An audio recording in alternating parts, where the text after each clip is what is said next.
Hello everyone, welcome to today's lecture of object-oriented programming using Java with the paper code CS504A. This is Shayani Chandra, Assistant Professor of Department of Computer Science and Engineering of Guru Nanak Institute of Technology. Let's look at today's lecture contents. Today we will learn about string concatenation, then we will learn about some of the methods of string class. So let's start with our first topic, which is string concatenation in Java. In the last lecture, I have already told about strings, which are a very common and important part of Java programming. And that is why Java has added special support for several string operations within the syntax of the language. These operations include the automatic creation of new string instances from string literals, concatenation of multiple string objects by the use of plus operator, and the conversion of other data types to a string representation. There are explicit methods available to perform all of these functions, but Java does them automatically as a convenience for the programmer and to add clarity. In the last lecture, I have already discussed about Java string literals, which can be used in order to create new string objects. And we have also shown you some differences between creating a new string object using string literals and creating a new string object by instantiating the string class. Today we will see how string concatenation can be done in Java. In general, Java does not allow operators to be applied to string objects. The one exception to this rule is the plus operator, which concatenates two strings, producing a string object as the result. This allows us to change together a series of plus operations. So let us take an example program to show you how plus operator can be used to do string concatenation. Here you can see a simple program where the age variable is a string type variable which has a value 9. Now it has been enclosed within double quotes. That means it is a string type value. Then inside this reference variable s of the string class, what we are doing, we are using this plus operator in order to write down this full sentence. Here inside the double quotes, the first string that has been written is he is, then a space. So as this is a string, that's why it has been enclosed within double quotes. It is a string literal. This 9 is also a string literal. Then in the last part, with a space, years old, full stop. This portion is also a string. That's why it has been enclosed within double quotes. In between, we have written this string type variable age. That means its value will be read. That means the value 9 will be taken here. So whenever you are printing the value of s, this will give you he is 9 years old. Here this plus operator will actually concatenate this string he is then a space with the value of the age variable, which is 9. But here the value of the age variable is also a string. This is a string literal because it has been enclosed within double quotes. That means the value of the age variable is also a string. That means this string he is then a space will be concatenated with this string, which is actually 9. After that, another plus operator is used. That means the value of the age variable, which is a string literal 9, will be concatenated with this string, which is a space, then years old, full stop. So if you print the value of is, it will give you he is 9 years old. That means here this plus operator is actually concatenating this string with this string. After that, here it is concatenating this string with this string. So the value that you will see if you print the value of the reference variable s will be he is 9 years old. This will be the output if you print the value of s. One practical use of string concatenation is found when you are creating very long strings. Instead of letting long strings wrap around within your source code, you can break them into smaller pieces using the plus operator to concatenate them. So let's take an example.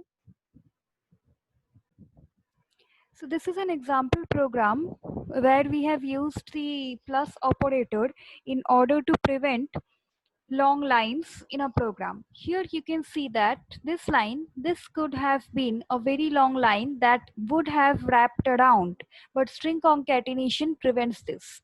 Full stop. So this is a very long line, which is a long string actually. So instead of writing this long line at once in our Java program, we have used the plus operator in order to concatenate all these short strings in order to um, create the long line. So here, instead of writing the long line at once, we have broke the line into small pieces, and then we have used the plus operator to concatenate all the small pieces in order to build up the long line again. So here you can see that we have broken down the long line into four pieces. So the first piece is this one. This could have been then a space. This is the second piece, a very long line that would have then a space. The third piece is this one, wrapped around full stop but string concatenation then a space. And the last or fourth line is prevents this, then a full stop. So this plus operator here actually concatenates the four broken pieces of the long line together in order to form the original sentence once again. So here we can use this plus operator in order to concatenate all the four pieces of the long line instead of writing the long line at once. Then after that, we are storing it into long str, which is a reference variable. That means this long str reference variable will actually point to this string literal after they are being concatenated. So if you are printing the value of long str, then it will give you the original long line as output. As I have just told that if you print the value of that string reference variable, string class reference variable, then this would be the output, which is the long line, original long line. You can also concatenate strings with other types of data. So let's take an example to show you how you can concatenate strings with other types of data. So this is a slightly different version of this program. Here you can see that this age is an integer variable with a value 9. So this integer variable is here in this statement is concatenated with these two strings. So although this age is an integer variable rather than another string, but the output produced here in this program is same as before. That means the same as this program. So this is because of the fact that int value in this age variable is automatically converted into its string representation within the string object s. This is the string reference variable s, which is an object also. So this string is then concatenated as before. The compiler will convert an operand to its string equivalent whenever the other operand of the plus operator is an instance of string. That's why this age variable's value, which is 9, which is an integer value, is automatically converted into integer. Because here in this plus operation, you can see that this part is a string part. That's why this part is automatically converted into string. Here in this plus operation also, this part is a string part. That's why this variable's value is automatically converted into string. That's why if you print the value of s, here also it is going to give you the same output, which is he is 9 years old. So if you are taking age as a string variable or age as an integer variable, both the cases will give you the same output, which is he is 9 years old. So in these two programs, we have seen how string concatenation can be done using this plus operator. We have also seen how the plus operator is useful while concatenating broken pieces of a long line. And here in this program, we have seen how string concatenation can be done with other data types. Here we have used int data type. You can also use any other kind of primitive data types available in Java. Now let us move to the next topic of our today's lecture, which is different kinds of methods in available in string class. There are many methods that are available in string class in order to do different types of operations on a string object. Today we will learn some of the methods, and in the next lecture we will learn the remaining methods.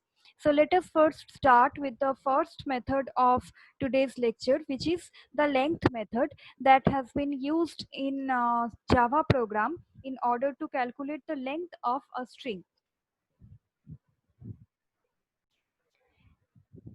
As I have just told that the length method is used in order to calculate the length of a string. The length of a string is actually the number of characters that it contains. To obtain this value, we have to call the length method, and the length method has a syntax like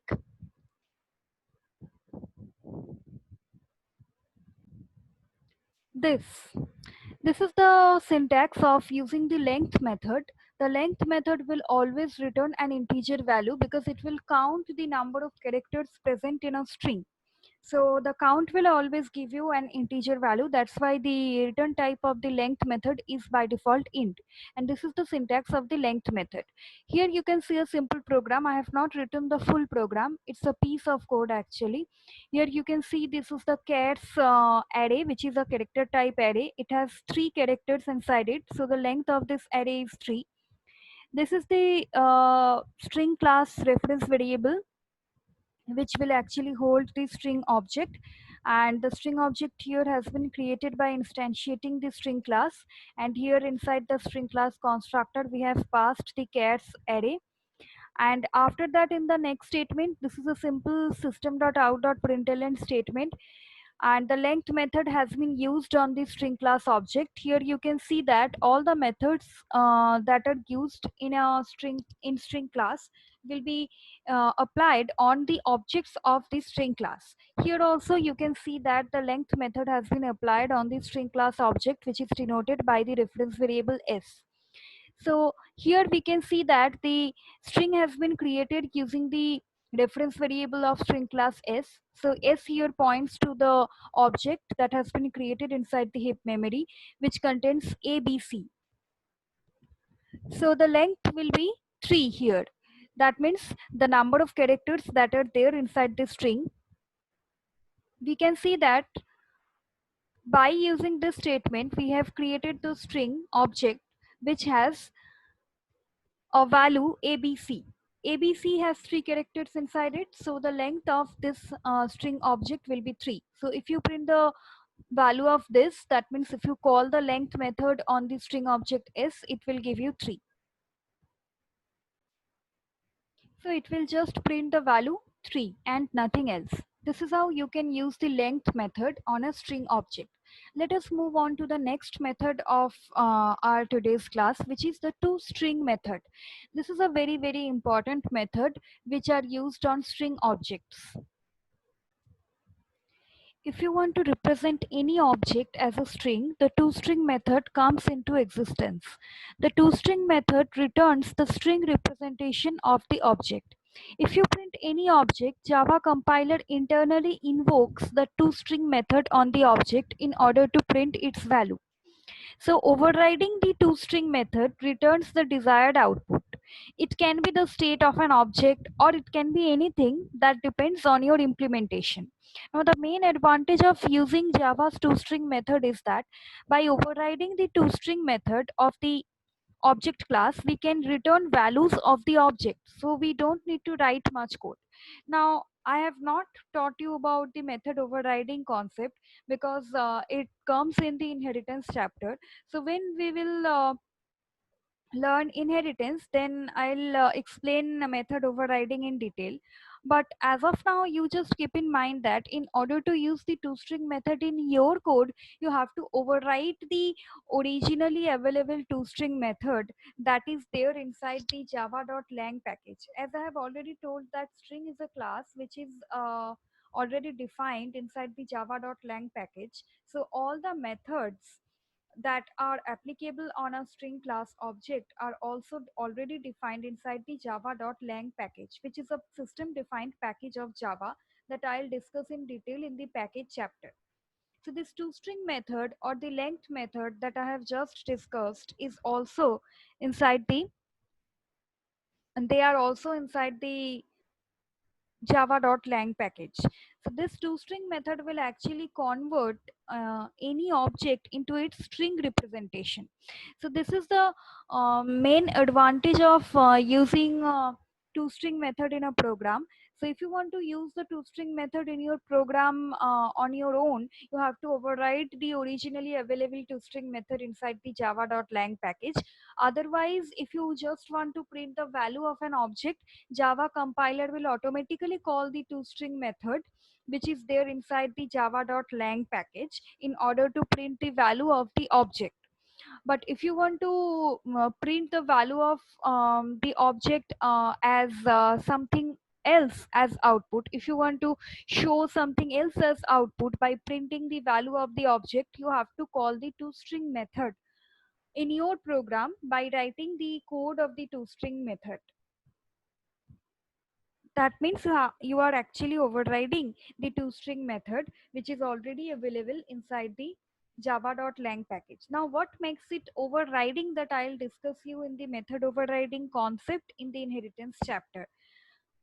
So this is the main concept of toString method, which says that in order to represent any object by using a string representation, you have to use the toString method. If you don't want to use the toString method in your program, then also Java compiler will by default call the toString method while compiling the program.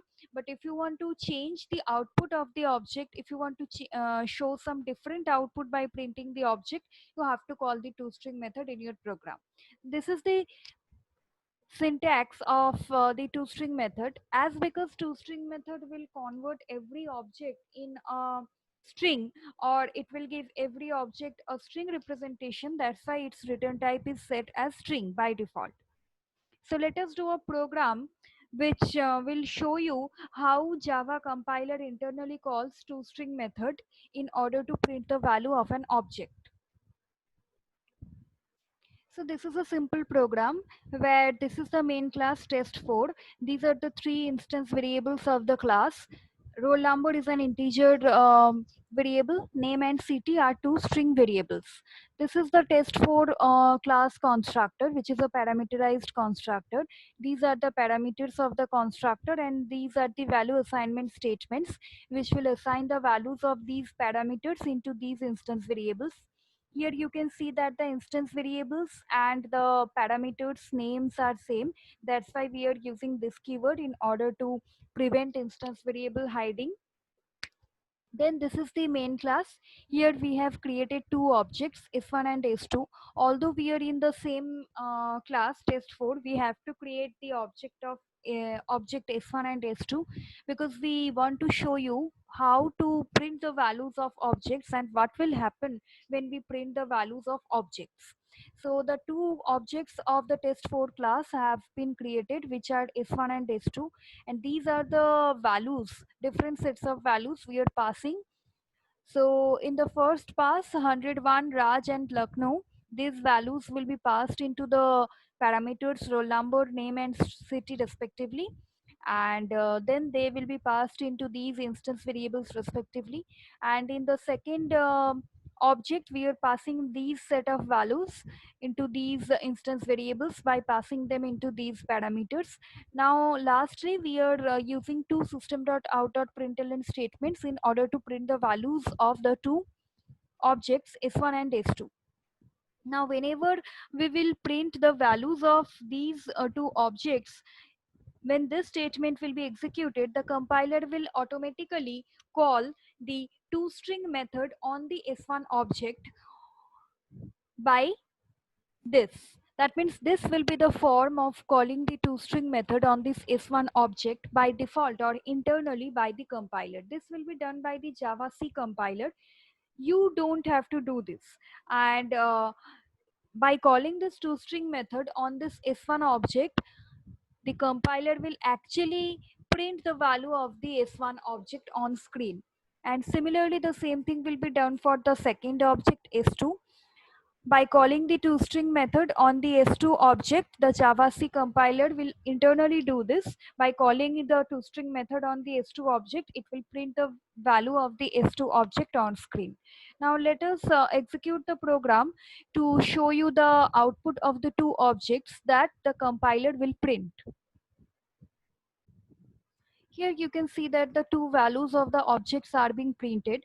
Now I have already told you what happens when the value of an object is being printed. That I have already discussed in some of my previous lectures, where I have discussed about object creation in detail and what happens when object is being created inside memory. So let me explain you once again that this test4 is of the class of which the object S1 has been created, and after this the @ sign will be displayed, and after this an address kind of thing will be displayed. This is the address of the heap memory. This is the base address of the heap memory that has been allocated for the object. In the next line you can see that similar kind of thing has been printed. The first thing that has been printed is the class of which the S2 object has been created. After that an a sign @ is there, and after that an address is there. This is the base address of the heap memory that has been allocated for the object S2. So this gets printed whenever you print the values of an object. So the format is kind of like the address, sorry, the class of which the object has been created, then @ will be shown, and after that the base address of the heap memory will be shown where the object has been stored in memory. This is the format of showing the output whenever you are printing the value of an object. So this is what happens when you print the values of the two objects S1 and S2. And in order to print these values, the compiler automatically calls the toString method on the two objects, and then it gets these values. It gets these values in order to print them on screen. Now, if you want to change the output, that means you suppose you don't want these two outputs. If you want to print the values of the objects, you want some other values of uh, your requirement. According to your requirement, you want to print some other values by printing the objects themselves. You want to print the objects, but you don't want these values to get printed. You want some other values to get printed according to your requirement. If you want to do it, you have to call the toString method in your program explicitly, and you have to write down the code also. Now let us do a program to show you that even if you are printing the values of the objects, you are not getting these outputs which are by default values of the objects. You are getting your own output as per your requirement.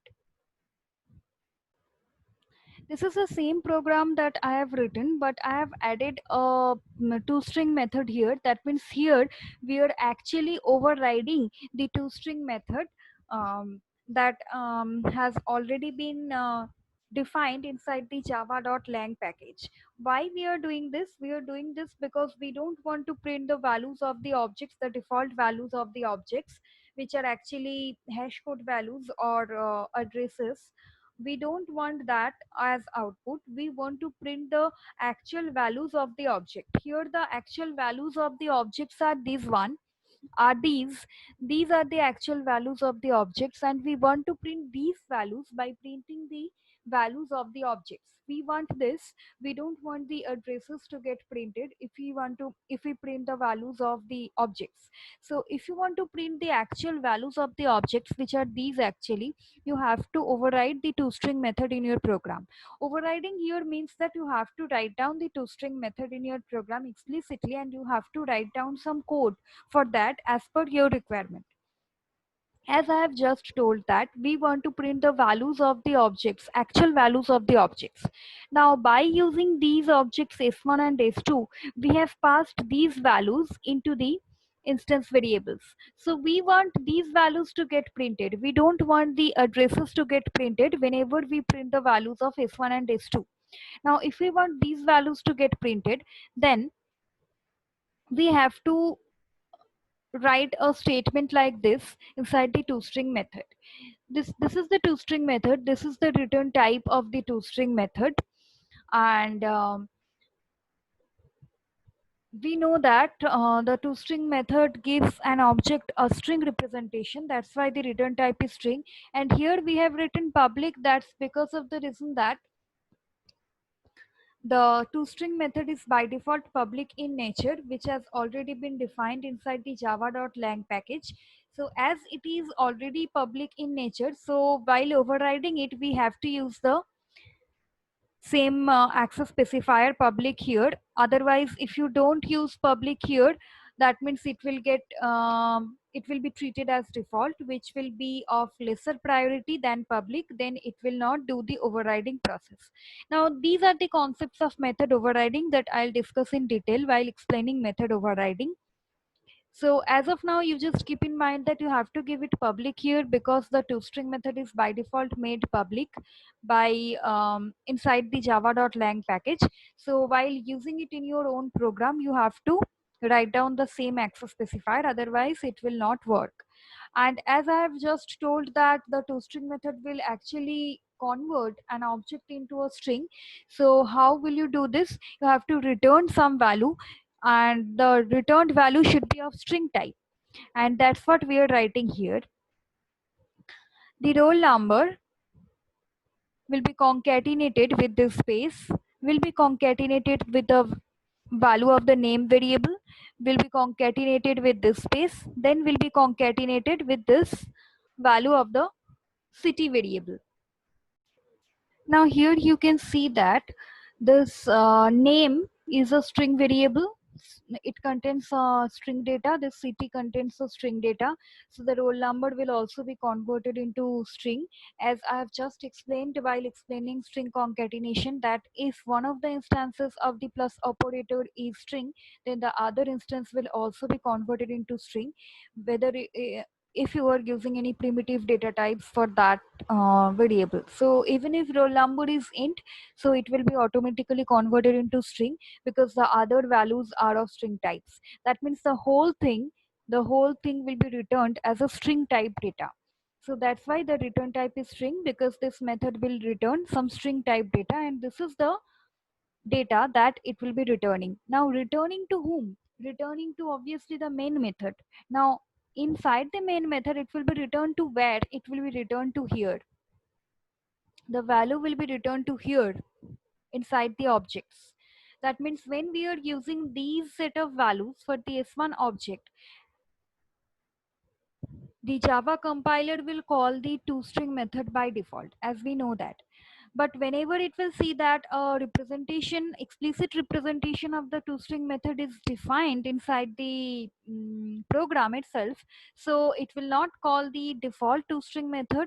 It will instead call this toString method, and it will execute this statement. That means the value of the roll number, name, and city as a string will be returned to this S1 object. That means whenever you are printing the value of the S1 object, it will not print just the address like before. It will now print the actual values that are being passed using this S1 object, which are 101, Raj, and Lucknow.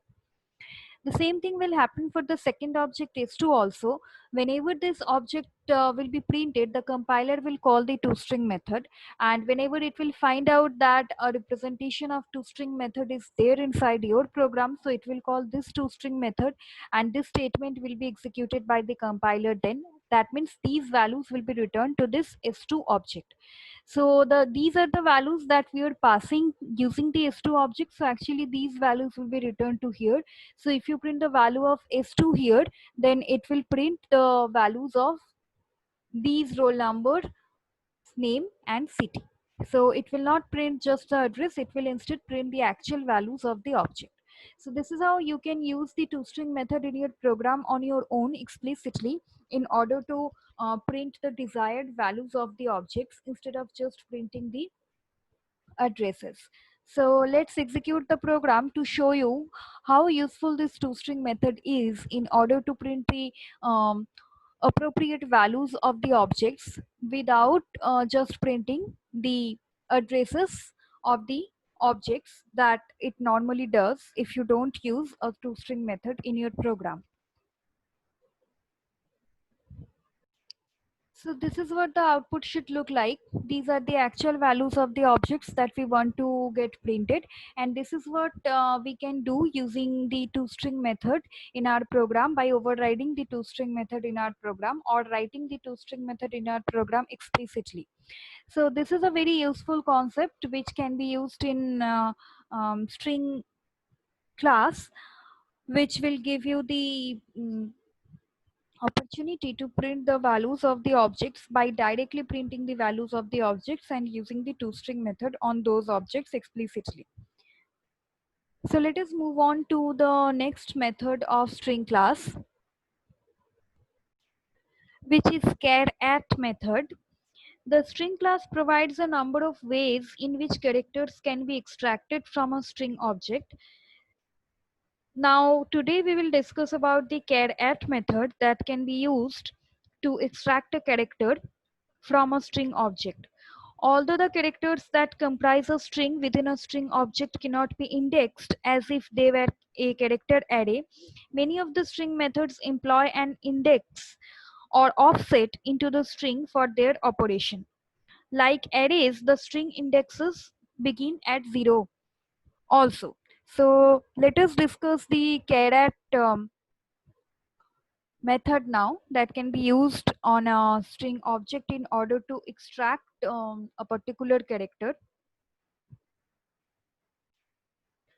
To extract a single character from a string, you can refer directly to an individual character via the char@at method. And this is the general syntax of the char@at method. This is the method. Its return type is char because it will extract a character from a string. And here you can see that this where is the index of the character that you want to obtain. The value of the where variable must be a non-negative value and it should specify a location within the string. Char@at returns the character at the specified location. Now let's do a simple program. Let's not do a program. Let's write down the piece of code that will show you this concept of char@at. So this is a piece of code that demonstrates the use of char@at method. Here the ch is a character variable and this is a string that we are using. This is a string literal actually. So string literals are also string objects as we know that. So directly on the string literal, we are using the char@at method and here the location that I have given is 1. Now as I have just told that the string indices also starts from 0. So 1 means actually B. So the character B will be extracted from the string and that will be stored into the ch variable, which is a character type variable. Now if you print the value of the ch variable, it should give you the character B. So this is what the output should look like. Now let us move on to the next method of our today's lecture, which is toChar_array. If you want to convert all the characters in a string object into a character array, the easiest way is to call toChar_array. It returns an array of characters for the entire string. Now its general form looks like this.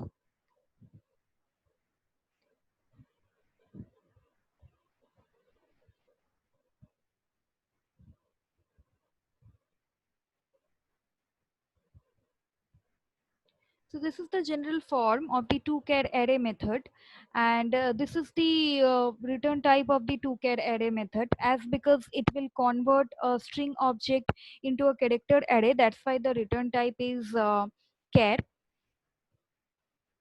And this is the method where you can see that the first letter of the char word is capital, and the array word is also starting with a capital A. So this is the general syntax of the to-char array method. So this is a piece of code that demonstrates the use of to-char array. Here you can see that S1 is a string object that has been created using the string literal. So this is a string object. Now we have taken a char array. The ch is the character array, and we are using to-char array method on this S1 object. That means the contents of the S1 object, that which is hello, will be stored into this character array. Each of the characters of the string object S1 will be stored into the character array in each of the cell of this array. Now if you print the value of this array by using a for loop on this array, and by looping the by iterating the for loop from 0 till the length of the array, then it will print all the characters that are present inside this S1 object, which is a string itself, one by one. That means the characters present in the string object will be stored into the character array element by element in each of its cell. And if you print it using a loop, by iterating the loop from 0 to the length of the array, it will print each of the characters present in this object. So using this to-char array, we have actually converted this string into a character array, and we have stored each of the characters present in the string inside this character array in each of their cell as one element. So this is how the to-char array method works. Now let's move on to the next method of our today's lecture, which is the equals method and the equals ignore case method. We will now do a comparative study of equals and equals ignore case method in order to understand them. To compare two strings for equality, we use the equals method on the we use the equals method on the string objects. Now the equals method has a general syntax. Let's write it down. So this is the general syntax of the equals method. Here we can see that the str is a string object which is being compared with the invoking string object. It returns true if the strings contain the same characters in the same order, and false otherwise. The comparison is case sensitive. Now to perform a comparison that ignores the case differences, we call the equals ignore case method. When it compares two strings, it considers capital A to capital Z to be the same as small a to small z. Now this equals ignore case method has a general syntax. Let's write it down. So this is the general syntax of the equals ignore case method. Now here str is the string object which is being compared with the invoking string object. It too returns true if the strings contain the same characters in the same order, and false otherwise. So these are the two methods that we will use in order to do string comparison for equality. If the strings are equal, that means if the strings, both of the strings contain the same characters in the same order, then it will return true. Otherwise, it will return false. As it will return only true and false as output, that's why the return types are set as Boolean. The equals method is case sensitive, whereas the equals ignore case method will ignore the case. That means it will not be treated as a case sensitive method. So let's do an example program to understand this concept. This is the program that demonstrates the uses of equals and equals ignore case method. There are four strings which you can see. S1 and S2, both the strings contain the same characters in the same order with same cases. S3 contains a different string, and S4 contains a string with all capital letters. Now first we are checking whether S1 and S2 are equal or not. So what we are doing, we are applying the equals method on the S1 object, and here we are passing the S2 as the parameter of the equals method. That means the equals method will actually check whether the S1 object is equal to S2 object or not. That means the equals method will actually check whether the contents of the S1 method is exactly same and is exactly in the same order of the S2 object or not. Moreover, they should be of same cases. Because the equals method is case sensitive, so the cases will also be checked for capital or small. So here you can see that S1 and S2, both the strings contain the same characters in the same order, and also they are of same cases, where you can see that the first letter is capital and all the other letters are in small letter. So S1 and S2, both the strings will after comparison will be equal. It will be checked as equal. So this equals method here for the string objects S1 and S2 will give you true as output. Now S1 and S3 will be checked for equality using the same equals method. Now S1 and S3, as you can see, they contain different characters. So whenever the equals method will be applied on the S1 and S3 objects, they will be checked and it will be found that they are not equal, so a false value will be returned. Then the equals method is applied on the S1 and S4 objects. Now, while checking S1 and S4 object, the compiler will find out that although the first character is same, but from the second character, the cases are different. That means as equals is a case sensitive method, so it will treat S1 and S4 two objects as two different objects because the cases are different, because equals method is case sensitive. So whenever the equals method will be applied on the both of the objects S1 and S4 for equality, because of the cases the output should be false because the cases are different. So it will treat the both the objects S1 and S4 as two different objects. Now if we apply the equals ignore case method on the two objects S1 and S4, this method will not check for the cases, it will just check for the characters and the order of the characters. Because the characters and the order of the characters are all equal in both the objects S1 and S4, so this equals ignore case method will give you true as output because it will not check for the cases, it will ignore the cases, because this equals ignore case method treats capital A to capital Z same as that of small a to small z.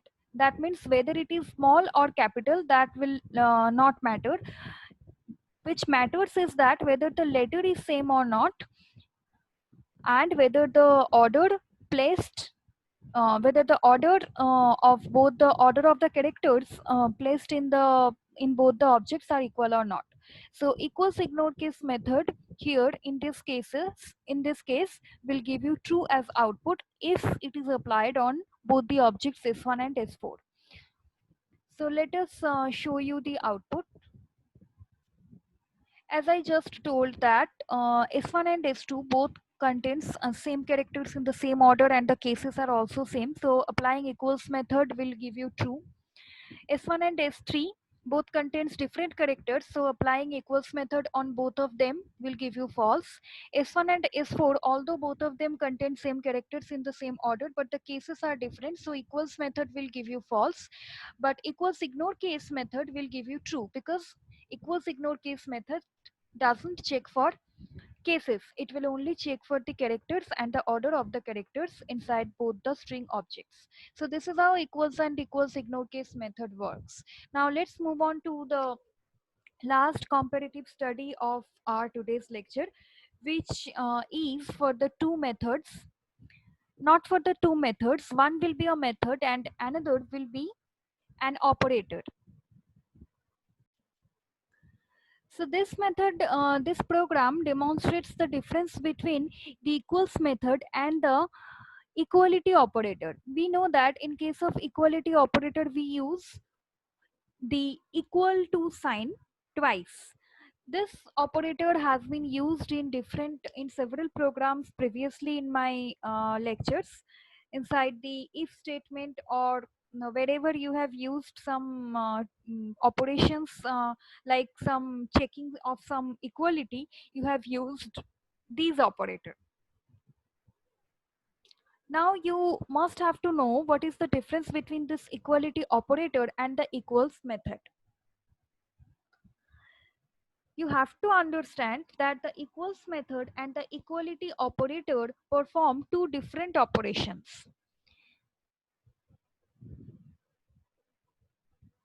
As I have just explained that the equals method compares the characters inside a string object, but the equality operator compares two object references to see whether they refer to the same instance or not. So let's see a program in order to demonstrate this, to know how two different string objects can contain the same characters, but the references to these objects will not compare as equal. Now here you can see that this is the test1 class, which is the main class, and we have created two objects containing the same string. So if you use the equals method on both of the objects s1 and s2, as both of them contain the same characters in the same sequence and the cases are also same, so this equals method will refer to true. But here, this S1 and S2 both are two different objects that have been created in memory. That means for both the objects, a different memory location has been assigned. So S1 is referring to a different memory location and S2 is referring to a different memory location. And as I have just told that the equality operator will compare whether the two object references refer to the same instance or not. But here we can see that the S1 reference is referring to a particular instance and S2 is referring to some other instance, because the two objects have been created using two different object creation statements, so they will never refer to the same instance in memory. They will obviously refer to two different instances in memory. That means the equality operator, when applied on the two objects s1 and s2, should give you false, because s1 is referring to a particular instance in memory and s2 is referring to some other instance in memory, because both the objects have been created using two different object creation statements here, although they contain the same characters in the same sequence and the cases are also same, but the two objects are different because two different object creation statements are there. So two objects are created differently in two different memory locations. That means they are not referring to the same instances, they are two different instances. So the equality operator applied on these two objects will give you false, but the equals method applied to these two objects will give you true, because the equals method will check whether the contents of the two objects, string objects, are same or not, and it will find out the contents are exactly same, the same characters in the same order, and the cases are also same. So let's show you the output. As I have just discussed that the equality operator will give you false, but the equals operator will give you true, and this is what the output should be like. So this is the main difference between the equals method and the equality operator that you should keep in mind, because they may look like same, but they will act differently on different string objects. So these are the some methods of the string class that we have learned in today's lecture. So in the next lecture, we will learn about some more methods that are available on string class, and we will see how those methods can be used on string objects and what output they will give you. This is all about today's lecture. Thank you for listening to today's lecture. See you in the next lecture.